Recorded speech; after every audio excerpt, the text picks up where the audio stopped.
Pressure pushing down on me, pressing down on you. No man has fall under pressure. Brings a building down. It's a family. Hi guys, I'm Rick. Welcome to my kitchen. Today I'm making pressure cooker pot roast soup. Okay, I'm starting out with roughly a 2.5 pound pot roast. And I don't know if you watched my video a few weeks back where I got a really good deal. I got like 3 of these for like 12 bucks. I'm going to go ahead and trim this fat off, this excess fat, and cut this into cubes, and then I'll be back. Alright, now that I have my beef all trimmed and cubed up, I have my pressure cooker warming up in the brown sear setting. And if yours doesn't have that, just turn on pressure cooker high and leave the lid open. You could also do this in a Dutch oven. It's just going to take a little longer. And I'm going to put a little bit of olive oil in here, about 2 tablespoons. I'm going to add my beef in here. We're going to brown it. And I have my pressure cooker preheated. And I figured I'd get my old one out here and give it a run for a while. Now let me grab a spoon.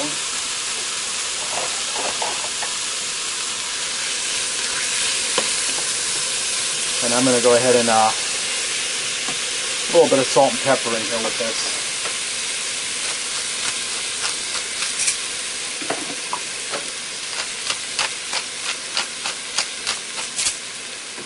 Okay, I'm going to go ahead and brown my beef up.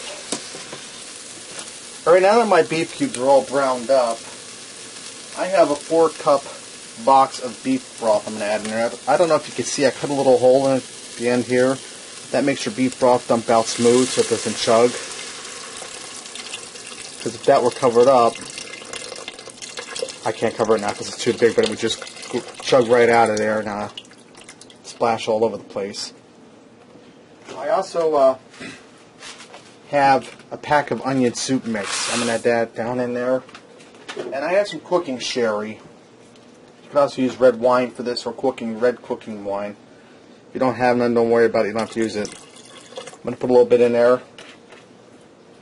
This will start. Now, I'm not adding any more salt to this because that cooking sherry and the onion soup mix has salt in it, and I don't want to get it too salty. Now what I'm going to do is I'm going to seal my lid on here and bring this up to pressure, and I'm going to pressure cook this for 10 minutes to get that beef nice and tender, and then we'll add the rest of our ingredients.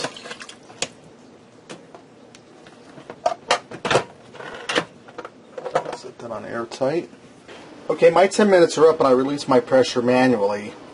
Now I'm going to add in the rest of my goodies. I have a 28-ounce can of whole peeled tomatoes. I'm going to add them in, juice and all. And if all you can get is the diced tomatoes, that's fine. Just get the plain, don't get the Italian season. I also have on my cutting mat 5 small to medium red skin potatoes, and I'm doing that with the skins on. You could peel them if you like, or you could use any kind of potato you like.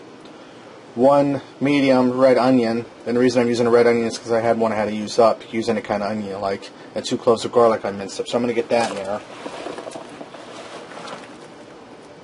Scrape this down in.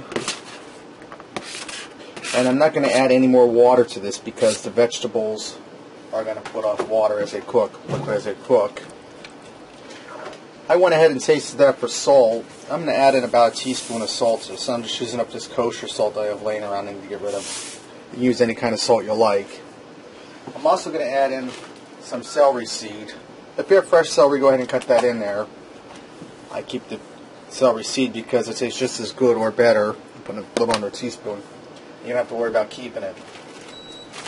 Now I have some frozen peas and carrots here. This is a 12-ounce bag. I'm not going to use all of them. I'm going to use about half. About 6 ounces. And I would like to use a bag full of mixed vegetables in here, which you could do. That's just Holly, my wife. She likes vegetable soup like vampires like garlic. So it's going to take a while to get her to eat this, but she will. Now lastly, I'm going to add in some barley. And this is raw barley. I'm going to add in probably about a half a cup, and I'm just eyeballing this. Because with barley, a little bit goes a long way. Now I'm going to seal my lid on this. I'm going to cook this for 10 more minutes. And when my 10 minutes are up, this will be done. Alright, my 10 minutes are up. I did a quick release on this. This is ready to go. And I wanted to say, if you do this in a stovetop pressure cooker, an all-metal one, only do your vegetables for 6 minutes, not 10, because they reach a full 15 psi pressure, and your vegetables will turn to mush, where your electric one doesn't get that high in pressure.